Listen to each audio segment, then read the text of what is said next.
have a vote to formally adopt the report for the UETN staff to share with partners and stakeholders. So do I have a motion to adopt the report as presented? So moved. Wonderful. And is there a second? I'll second. Kurt? Excellent. Thank you. Motion's been moved and seconded. All in favor, please say aye. Aye. Aye. Aye. Wonderful. Any opposed? All right, it appears to be unanimous. We will adopt that report. The staff will then make that available. Could you share a little bit, maybe Spencer or Denise, the timing of who that's going to be made available to and when we should expect to see that? We'll be able to send it right after this meeting. Perfect. Excellent. Wonderful. Thank you so much. All right, so moving along with our agenda, we'll need to be a little bit quick, folks, if you don't mind. Next item up is our Finance Committee report. And so we have about 10 minutes on the schedule, but if we could shorten that at all, that'd be great. And I'll turn time to our chair, Kurt Lovelace. Thank you, Chair Baum. I met with our Finance Committee meeting last week and with Lisa and Andrew, and we had a very good discussion over the budget. We talked about multiple years and the things that carry over from year to year. And rather than me get caught in the weeds, I'm going to turn it over to Lisa and Andrew to present the budget. Perfect.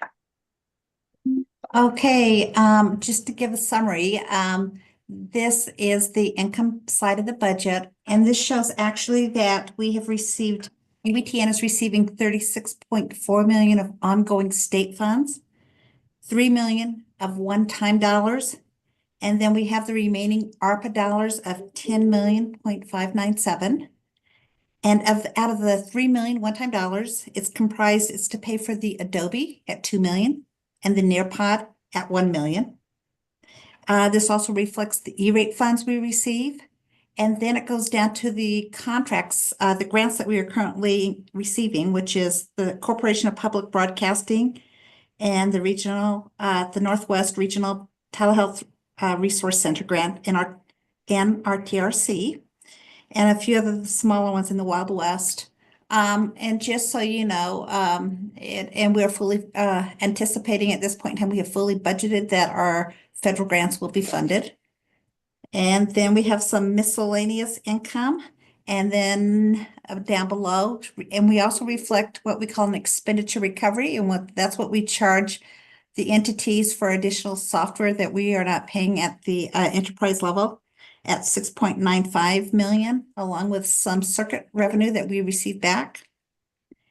And at the very bottom, it shows that we would use, in order to balance the account, we are using approximately 8.6 million of one-time funds. And then the next page is actually a general summary of the expenses based upon the departments. And it's broken down for administrative, technical services, instructional services, telehealth, and other. And we have the detail that supports all those line items. But I think what's helpful is if you look at the third tab, which is the fiscal year 26 expense by category, what it really shows is that there's 3 key items that make up our budget. And that would be network circuits, and that comprises of almost 36% of the budget. Then comes our personnel at 27% and software at 25%. So those 3 items actually comprise 87% of our budget. And this is what we are proposing actually for next year. It's fast. We can go through additional detail if you want, or if you have questions regarding anything. Our goal is to present this to you right now for review, and then we will ask for approval in the June budget meeting. Kurt, did you want to add something else, or anybody else regarding the budget, or if you have questions? Yeah, so I think that the important thing here is that as our Finance Committee looked at this, and Lisa just mentioned, this is out for you in its final form to look at and ask questions. If you have questions between now and next month we will be looking for approval and adoption. And then we also at that same time will be looking at legislative issues that we need to be asking for. And so there's kind of a look at that ahead, and then we'll be asking for approval for that later in the summer, August and September. So a lot of financial things to look at. So please look at them, and if you have questions, reach out to Lisa or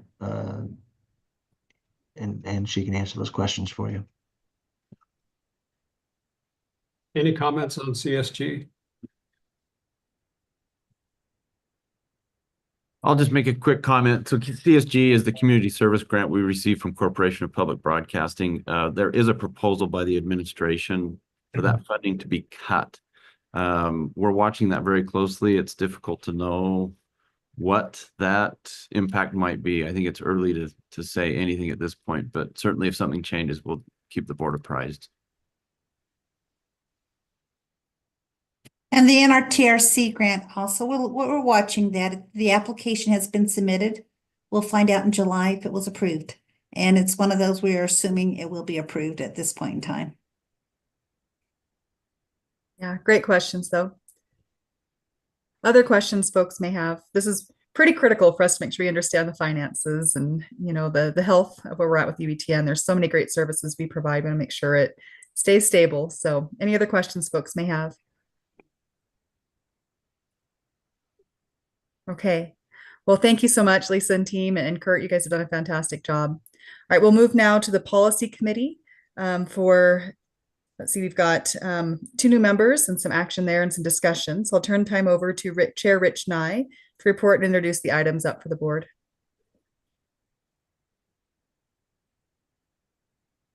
Let's see, Rich, are you here? I'm here. Hold on, working on Oh, my nope, you're audio. good. It's conference bingo, right? Someone has to have be muted. No, it's I've got some background noise going on that may be a distraction. We met this last week and reviewed a few different policy considerations. We're still doing the homework on a couple of those issues. And if that's distracting, I would ask Eric to fill in for me here. Is that sawing in the back? I'm kind of doing double duty at the moment. I don't hear it, but maybe it's just me. Are others distracted by it? Can't hear it. No. Can't hear Okay. it. Hallelujah. I think you're totally good. I've got some noise going on behind me. A lot of construction going on at the Capitol Inn here. So anyway, a couple things for your consideration. We have a couple individuals nominated by UTN Advisory Council, Dr. Kathy Maxwell at the University of Utah, and Mark Watterson, who's Director of Legislative Affairs at DHHS. And so we put those names forward for consideration. Also, we took a look at a draft UETN policy regarding our information security for telehealth to become in better compliance, if you will, with HIPAA for UETN. If you take a look at the attachment there, we had a great discussion regarding this. The policy, along with the SOPs, need to align better to specific areas. And as you can see, it's somewhat dated, or the previous efforts were somewhat dated, over 10 years old. And so there's 12 points of policy specifically that points to work that staff would still need to do. And so we had a very good discussion suggesting that while this policy, if passed in current form, would in some ways we'd be out of compliance with, however, it does establish a framework and establishes the expectations for work that needs to be done to be in better compliance, if you will, with those HIPAA expectations. And so we worked through those and provided some feedback and working with staff on that as well. And I'll be brief. Like I said, we'll bring back the other policies that we worked on this last meeting that we had, but still doing some homework on those, and we'll bring them forward next time we meet.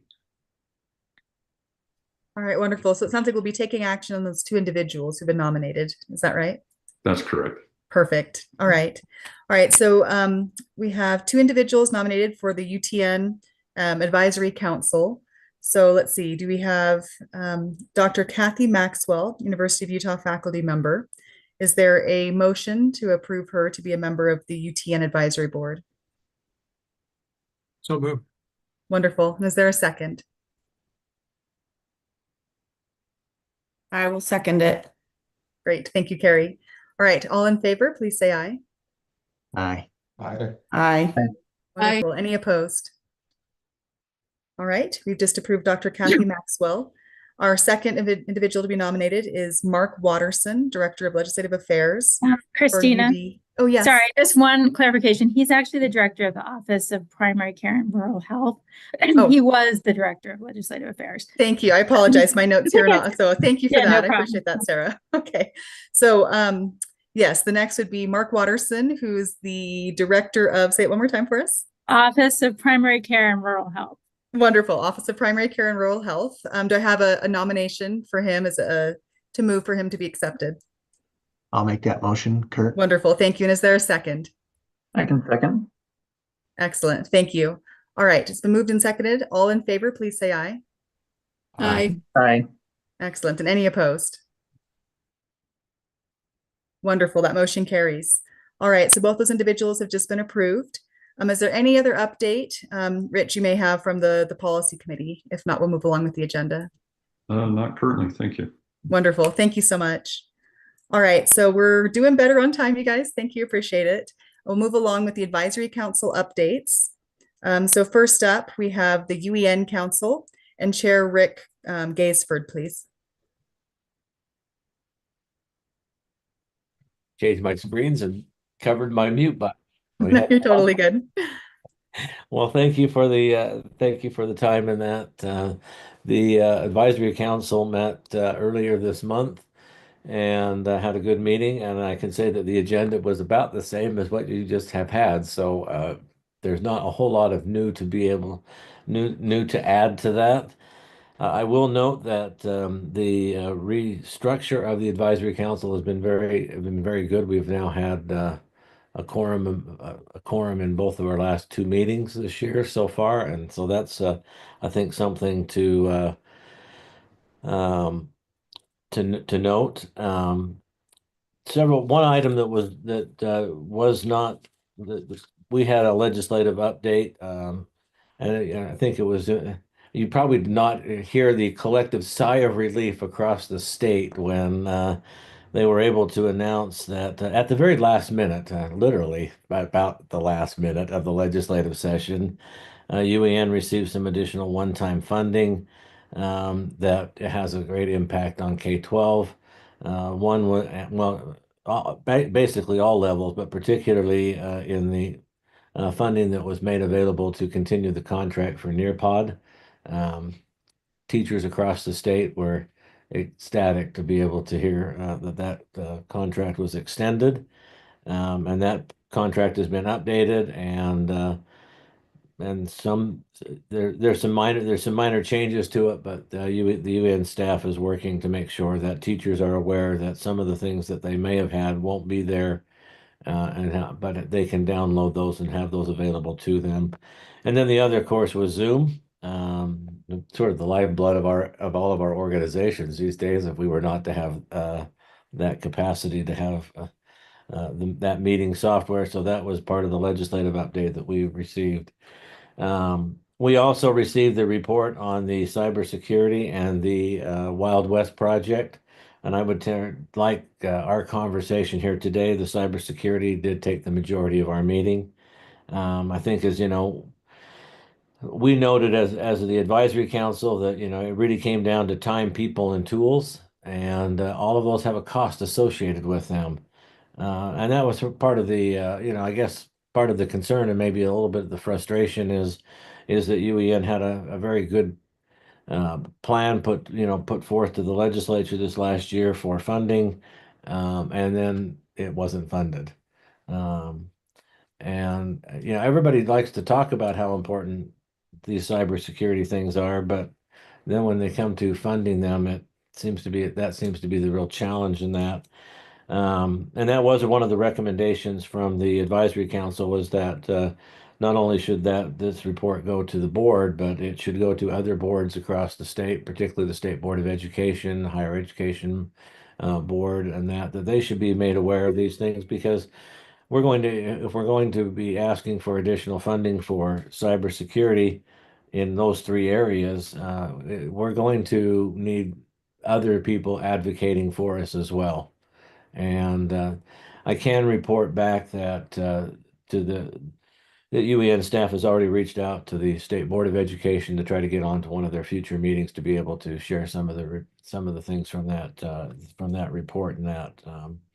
But I think it was a point of concern from the advisory council that our message just does not seem to be resonating, and so maybe it's looking at what we can do, and maybe this will be for future discussions for the advisory council. What can we do additionally to be able to do this? I mean, we did talk about, it may need finding a champion that can help that, a legislator in that might be able to champion this as a cause.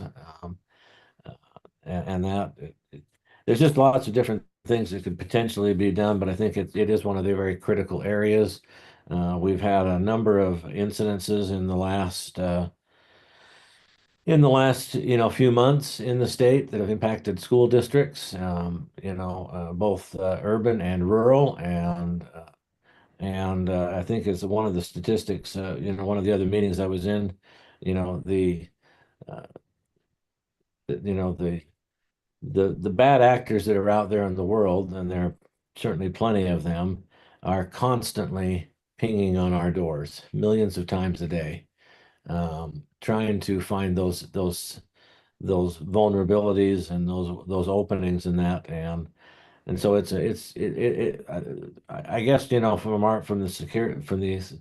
from the advisory council is we need to do all we can on this area of cybersecurity to be able to, so that we can really enjoy the benefits of all of the technologies and that we have that can help enhance teaching and learning. So that was basically our report. You've had most of that information already, and we just wanted you to know that we're just, if you have any suggestions, that you have things that you would like us to discuss as an advisory council, we would welcome those suggestions as well. Wonderful. Turn the time back to you. Wonderful. Thank you so much, Chair Gaisford. Are there any questions? Okay, wonderful. Thank you for your report. We appreciate that. Next, move along to our chair, Casey Shakespeare, the chair of the UTN Council. Thank you. I'll just start off by saying, with the addition of Mark Watterson and Kathy Maxwell, that our advisory council is now full. We've filled all seats. So I won't go through all of their backgrounds since they're already approved, but in our last meeting, we discussed adding 6 new sites to the UTN network, including 4 in the Central Utah Public Health area, as well as Uinta Basin Wellness Center and Gunnison Valley Hospital's Salina Clinic.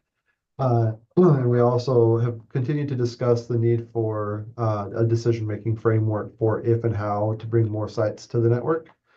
It was reported that the RFP for a microwave solution to provide backup for King County Hospital was extended to April 11th.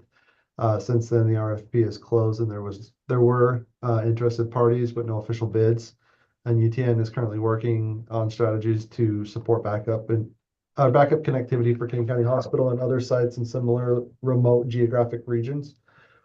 We've also been discussing the USDA. Oh, Sarah, were you waving? Oh, no, I was touching Sorry. my screen. Sorry. You're welcome to jump in anytime. Okay.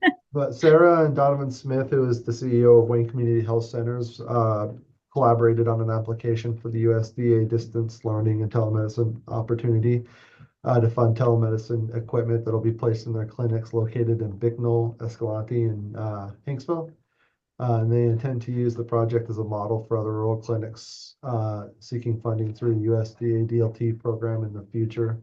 And I know other sites looked at that program as well, but the eligibility didn't line up for any of the other groups at this time. We've also had a presentation from Brian Crowther. Is that the right way to say it, Sarah? Crowther, yeah.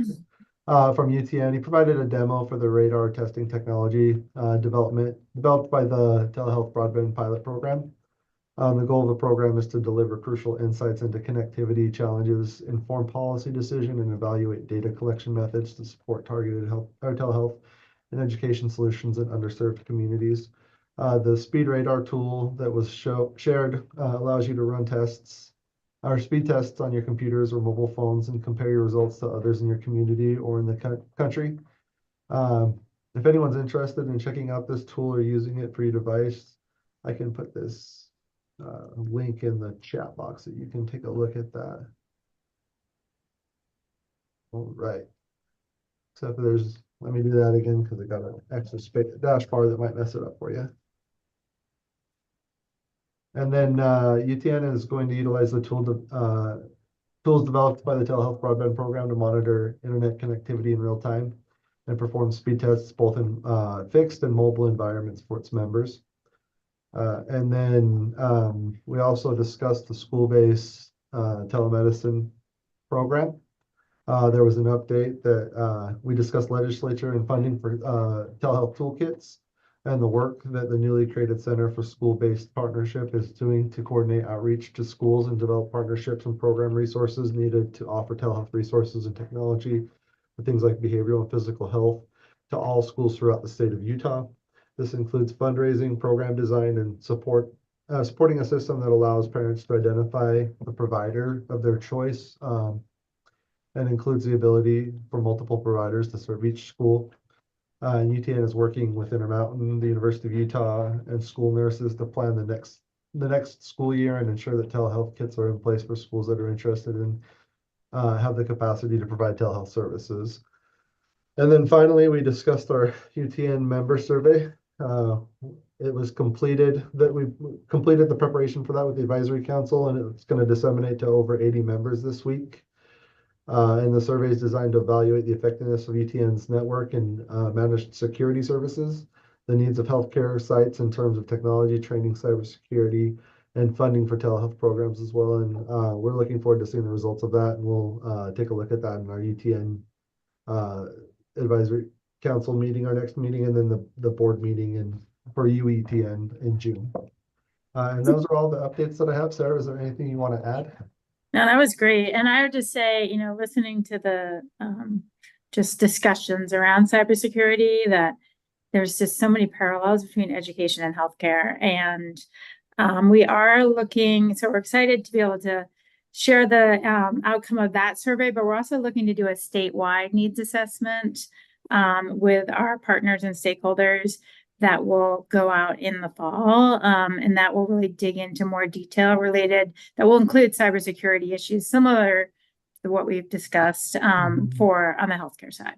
So looking forward to including you all in that in the future.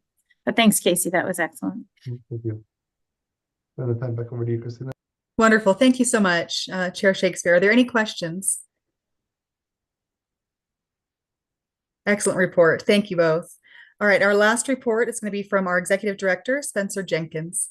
Spencer. Thank you, Chair Baum. And just a quick thanks to those of you that serve on committees and advisory councils. The committee meetings we had this last week, both of them were extremely helpful and productive. The budget and finance committees, and the insights we got from our policies and the work we need to do was, I think, a great exhibit of why the committees are helpful for us, both as staff and hopefully for the board to get a better sense of what we're doing. So just a quick note of appreciation there. I will try to be brief. Hopefully you can see that screen. Okay. Just a quick summary, since we haven't formally met since the legislative session, and it was already pretty much noted here, but just a comparison of what the board prioritized and went to the governor and how we came out on the back end of it all. I think the primary thing that, and Rick noted this, is the software funding. Nearpod was funded for 1 additional year. Zoom was also funded one time. We're working on the contract, as was noted, for a 3-year agreement with Zoom. Just a quick note, our staff and Eric Hawley's and his team and Zoom have been tremendous partners in working the finer details of this agreement. We look forward to it. It will help lead to what we hope will be a standardized way in which at least UETN does its interactive video conferencing, and also provides opportunity for our stakeholders to access the Zoom suite. And then as far as other legislative notes, we did receive a compensation increase at 2.5%, similar to executive staff employees, which we appreciate. A quick update. I think we noted this in our last meeting. We're doing a pilot with some federal funds on a managed detection and response solution. This is a cybersecurity tool that we've licensed for K-12, and it's just been rolling out the door the last couple of weeks. Just wanted to note that it's rolling out there, and it will give us an insight into what's going on out across the K-12 enterprise. We already have a pretty good sense anecdotally, but this will give a much more real-time way in which districts and we will be able to see the real details of things out there. Just a quick note, in the last year, there have been two major incidents at two districts. And one of the most recent ones, it was a $600,000 ransom. And when the cyber insurer came in, they said, oh yeah, we've already paid off a few ransoms for this same actor. And so there are shared ways in which we can protect ourselves. And it's a very real threat. This district is still digging out from the incident of just about a month ago. So we do look forward to what this tool will hopefully provide in a much more active way, and we'll be able to manage these threats and hopefully give us a bit of a baseline going forward in what we'll pursue with the legislature. This pilot will go through December of 2026, at least for what we've licensed. Another big update, it's an annual ongoing thing we do. It's probably not as visible, but it's an incredibly important thing, and it involves several teams in our organization, both in Lisa's group and in the technical services group and in Mike Shuping's group. But this is the E-rate renewals. We renewed the contracts under the E-rate program for 348 locations. Mike Shuping's team just wrapped up that procurement cycle, and as well as the E-rate team in Lisa's group. And it now turns over to the field team to go work out those installations over the coming months. But just wanted to note that that's a major undertaking, and it's a big part of what we do, but it's sort of the old keeping the lights on for Motel 6 kind of thing. It's just, it's sort of in the background sometimes, but it's incredibly important. And also a note, our outreach team, if you haven't seen Jasmine or Adrian at any events, they are all over the state, and I just wanted to express appreciation to them. They do a lot of road travel on the weekends on our behalf, and they're at many conferences. If ever you have a conference where you feel like UEN needs to be, or UETN for telehealth as well, need to have some presence, it's what they do, and they provide a lot of connection out to many communities through these conference attendances they provide. Also a new video that's from our video team. This is our teacher of the year, Sayer Posey, out at Northwest Middle School. They just did a feature on her, and she talks a lot about the ed tech tools, both that UETN provides, but are out there. And it's really insightful into the day in the life of a teacher these days, and the technology that they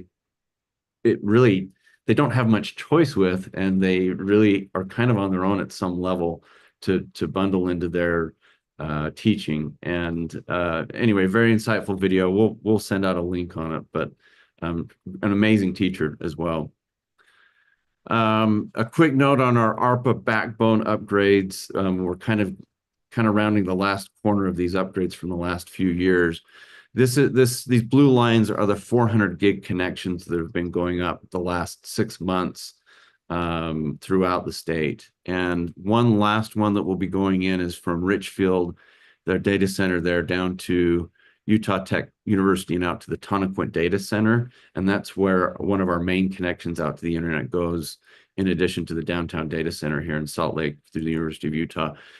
This really is, for us, a very remarkable achievement to have a 400 gig backbone. It really future-proofs us for a good 8 to 10 years with the traffic we have. It's a fortunate opportunity that the federal funding did provide for us, and we hope we're good stewards of what that does to really plan for the future of the network of UETN. And just wanted to provide a quick visual to something like this. It's hard to visualize networking, but this is actually Chair Baum in one of your data centers. When our team goes in, there's a little bit of a rat's nest. They try to do good work in cleaning up those network cablings that kind of sort of grow over time. And so our field team does a phenomenal job, and they just are constantly out there. it's amazing how much they love what they do, but it can be a slog for them being on the road as much as they are. But it's certainly a lifestyle they have, but they do a great job. So I just wanted to note that. And then one final note, just because it didn't make it in the calendar agenda, the Tech Summit is coming up. It will happen before we meet again on June 13th, at least as it's scheduled. If you're interested in attending, it's in Farmington High School. It's a change of location, June 11 and 12th. Please just reach out to Denise or myself or anybody at UETN if you'd like to attend. All are part of that. One of our keynotes is one of Steve's close deputies, Jim Livingston. We're looking forward to hearing from him. He's a very seasoned veteran in the technology world. But that is my update and report. Happy to take any questions or critiques, but thank you. Wonderful. Thank you. Any questions folks may have? Just again, praise for the 400 gig backbone. That is amazing. It's just really looking to the future and good progress. Hats off to you, Spencer, and your folks. Well, and we have a team here. They really are, they are an amazing team of people that are hard to find in a skill set. We are incredibly fortunate. Kevin Quire and Joe Clyde and Daniel Ebling and others, they truly are, if they're an amazing group. We're fortunate to have them. I just don't think there's another state across the country that has a unified networking approach like we do here. Thank you so much for that. Yeah, we're fortunate. And similarly, extending into software and software contracts, Spencer, the direction towards shared services, lower pricing, and common tools benefits us all. Yep, indeed. Thank you. Wonderful. Thank you so much, Spencer. That was a fantastic update. All right, our last agenda item is just to review quickly some of the productions and events coming up. You'll see in your agenda that there's a few different links there you can click out to for some recent UEN productions. Learning through stories, generative AI for OER creation and making sense of sense making. So if you have a chance, go check out those productions. Also, there's UEN's YouTube channel linked there. And then upcoming events, Spencer mentioned one that wasn't on the agenda there, and that's the Tech Conference. Also, the Utah Association of Public Charter School Conference, June 10th and 11th, and the Utah Rural School Association, July 9th and 10th. We've had a couple of recent events that were fantastic, so thank you for all those involved in that. Looking ahead, our next meeting will be on June 13th, again from 9 to 11 a.m. So with that, thank you so much, everyone. Thank you for all the UETN staff. As Steve and Eric mentioned, you guys do a fantastic job. Thanks for all the work in advance and all of those in the various committees and all the effort that goes in to help things function so well. So thank you. We'll go ahead and have a motion to adjourn. Wonderful. And is there a second? Come on, guys. All right. All in favor? Aye. Aye. All right. We are adjourned. Thank you so much. We'll see you guys in June. Thanks, everybody. Thanks. Appreciate it.